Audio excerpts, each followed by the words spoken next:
Sundance recently did an interview with our friend Daniel Vitalis, and Daniel's question was, can the vegan community please say that if eating animal products was so wrong, then how come all the indigenous tribes ate animal products? Okay, let's answer that question to Daniel. That's the question I get asked all by my redneck mates. Harley, they're drinking beer and eating steak and chips going, oh, the indigenous tribes ate meat, didn't they? You know, I should get that. I'm getting fatter and sicker and dumber, but the indigenous tribes did it. Must be good for you. I don't know why I'm getting fat, sick and dumb. Must be just my genetics. In all honesty, using past cultures to justify our bad habits, that's like saying, this is a fact, all tribes and cultures did drugs and alcohol of some sort. Drugs and alcohol of some sort. Does Daniel Vitalis do drugs and alcohol? Guaranteed. Ask Daniel, watch his YouTube videos. Ayahuasca, mead, beer, whatever. You know, bongs, tobacco. Hey, the ancient cultures did it, so that means it's okay. So let's just do drugs and booze, because all the cultures did it. If we're going to use that reasoning, let's not cherry pick now, Daniel. Let's not cherry pick. All those cultures that you reference, they didn't use MacBooks like we do, that I do, that you do. They didn't drive SUVs. They didn't ride bicycles. They didn't wear shoes. They didn't have clothing and heating and cooling. They lived outdoors. They slept on the ground. Lived in igloos. Let's not just cherry pick information to justify our bad habits of eating animal corpse and going to the pub and drinking some homebrews. Just because it's indigenous tribes did it. That's a poor reasoning. But hey, you know, people's attention spans and knowledge is so poor in society, it's easy for hucksters to go around selling them colostrum and magic mushroom powders and say, bananas are bad.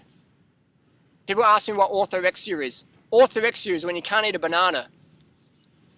And when you teach that the humble banana is junk food, when you teach that, you're teaching orthorexia. So I don't hate Daniel. What I hate is the results people get from following this orthorexic, can't eat a banana craziness. You know, it's okay to go to the pub and eat steak, chips and drink beer like these guys do, and you can see it, obviously, physically. And hey, nothing wrong with being overweight, on drugs or drinking alcohol. Nothing wrong with that. It doesn't make you a bad person. I just feel it's a very bad choice for your health. I see people on a regular basis getting obese, getting super fat, getting anorexic, getting chronically fatigued, getting drug dependent. I see people coming in the health food scene, coming for health advice, and going to one of these talks from these people and saying, hey, ayahuasca is good, tobacco is good, cigarettes is good, coffee is good, as long as it's organic, drugs are fine, bananas and dates, too much sugar, eat honey, buy agave, buy colostrum in little plastic packages. It's crazy, I don't know, you know, so I get pretty hyped up, I get pretty passionate. And we're a good comparison, Daniel Vitalis. I think we're the same age, Dan. You put me and Daniel Vitalis in a running race or a bicycle race, Daniel's not going to keep up for 50 yards. And hey, just because someone's out of shape doesn't make him a bad person. I'm not saying that. You know, I'm just pointing out the obvious, the physicalities here. Daniel Vitalis asked my blood tests. I put them up on YouTube multiple times. Daniel Vitalis' blood tests, never seen them. You know, Daniel says you can't be fit as a vegan. Well, I put up a lot of videos. Anyone seen a Daniel Vitalis workout video? I didn't think so. You know, and again, just because you're out of shape, overweight, doesn't make you a bad person. So this isn't like a personal attack. I'm just pointing out the obviouses. I worked in the bicycle industry for a long time, and someone would come into the bike shop and say, Harley, what do you think about this brand of bike? And I'll say, well, it doesn't have a lifetime warranty. It's made in the same factory as XYZ. It's too expensive, blah, blah, blah. Or I'd say, yeah, it's a great bike, you know, get it. You know, I was respected for my honesty. And that's why people come to me, and I respect that. People come to me because they value my opinion. They valued my advice, they value results that I get for myself and help other people get for themselves. So I'm not going to say things that just impress people. I'm going to tell people what they need to hear. You know, I'm just done with being fake and false and hey, you know, lovey, and then talk behind people's back. What I say on YouTube is what I say to people's faces. And again, I don't want to hurt anybody or be mean, but I want to be honest. You know, I want to be honest with people because there's just too much fakeness going on in the health food, spiritual, raw food, you know, whatever community. In society in general, people are like, "How you going, mate?" And then just like behind your back, just do crazy things. So I don't hate anybody personally. You know, I'm not a violent person.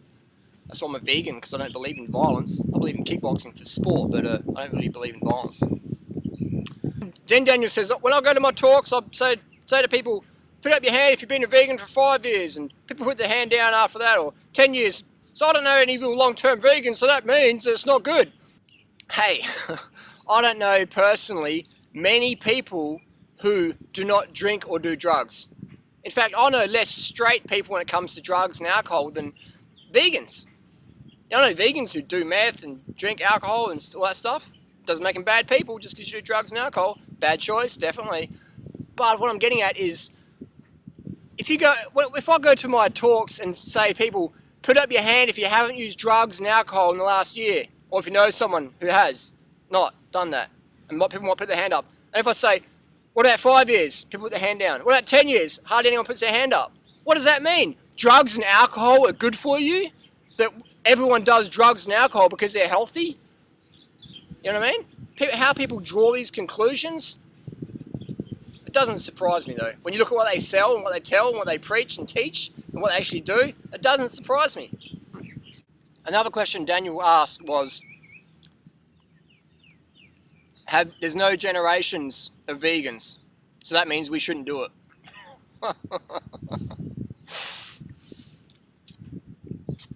That's like saying there's no generations of parents who said no to drugs and alcohol, had kids that said no to drugs and alcohol, and those children had kids and they said no to drugs and alcohol. And there's no generations of that. I don't know anyone personally who's done that. So does that mean we should say yes to drugs and alcohol or say no to drugs and alcohol? I've done drugs and alcohol. I say no to drugs and alcohol now. I have so for the last 10 years of alcohol and 13 years with the other stuff. You know what I mean? It's sort of crazy. So this whole saying, oh, I haven't seen any vegan generations. Hey, Daniel, I haven't seen any generations where people don't do drugs and alcohol. I don't know. You know what I mean? Does that mean we should do it? I know you teach that. I don't teach it. I'm anti-drug, anti-booze.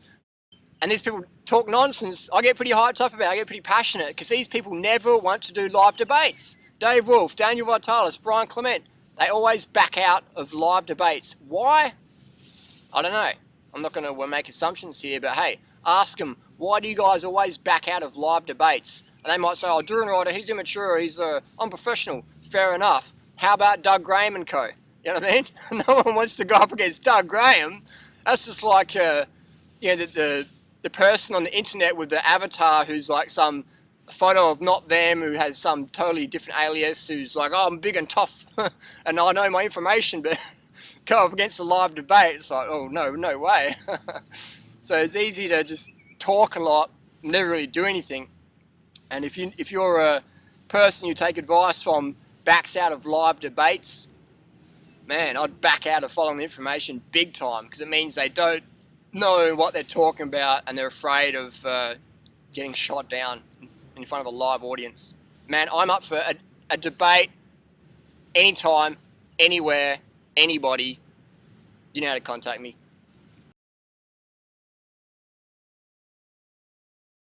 So Daniel Vitalis, nice guy, but information-wise, bells and mirrors, smokes and whistles, tells people good things about their bad habits. And hey, most people want to hear about that. Eat meat, drink beer, do drugs, don't do cardio exercise, because cardio exercise isn't good. I'll tell you what, Daniel, the tribes they exercise in daily life, I'd like to see you do some exercise one day. Get fit, get in shape. And come to our forum, we've got free information on weight loss, how to get fitter, how to eat better, how to get off the drugs and booze. No one has to sign up and get free information on our forum, 30bananasday.com. And I'll tell you what, if I had nothing on earth to eat but frickin' some dead fruit bat with half a banana skin and a handful of maggots, I'd probably eat it too. But if you gave these cultures the fruit abundance that we have today, it's a no-brainer, man. Well, last night I was walking through a little market here in Chanaburi, Thailand, and there's fruit everywhere. There's more fruit here than anywhere on earth. But they still sell some barbecued crickets and stuff like that. And indigenous cultures eat that. And it's still a little tradition that keeps carrying on, but it's getting less and less as more calorie-rich foods come onto the table. It's incredible. So I'd like to see Daniel Vitalis. Here's a challenge for Daniel Vitalis. I want to see Daniel Vitalis eat some real indigenous foods in the form of local insects, like wood grubs, maggots, etc. I want to see Daniel Vitalis do that because that's what indigenous cultures did. I want to see Daniel Vitalis eat a skunk, because skunks live near where he is and skunks got eaten by indigenous tribes. I want to see Daniel Vitalis eat a cat and a dog, because indigenous tribes eat cats and dogs. And let's not cherry pick information here, Daniel. I want to see you eat a cat and dog. I want to see you cook it up, because I know you believe cooked food's better than raw food. So hey, that's a realistic challenge. Indigenous tribes did it. So I'm not, being crazy here. It's not a crazy request. I'm merely asking Daniel Vitalis, the indigenous nutrition expert, to eat some indigenous nutrition in the form of cat, dog, rat, fruit bat, wings with some maggots. Part of it in balanced indigenous diet in various parts of the world. So it's not a radical request. Is Daniel going to do it? I'll put money on it. He does not. Why? I'll let you answer that question. And then Daniel says, I was a vegan for 10 years. I know, I can speak that language. Let's listen to what Daniel Vitalis ate as a vegan.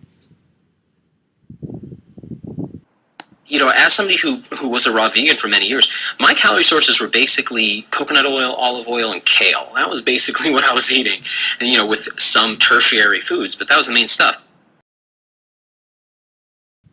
Now that's definitely not how you want to eat as a vegan if you want to thrive. If you want to have high energy, good blood tests, look good, feel good, be good, that's how you don't eat as a vegan. High fat, low carb, starvation, anorexia, orthorexia diet. Doesn't work. And when you get dropped off the deep end and say, I was vegan for 10 years, now people know why it didn't work for Daniel Vitalis. So, like I said, people always judge by results versus theory.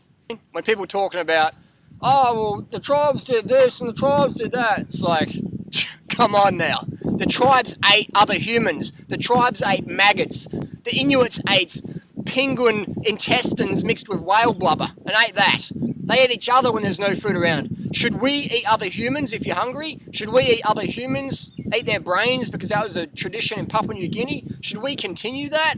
You know what I mean? Should we sacrifice virgins and do all sorts of crazy wacko stuff? Because that's what traditions did. I say no, I say follow your heart, I say common sense, I say take advice and people getting the results you desire. I say have a lot of fun. And above all, I say eat enough carbohydrates so your glycogen stores are always topped up, so you get enough hydration, you get enough sleep, so you can see through the lies. You can decipher between facts and marketing information. Peace. Thanks for watching.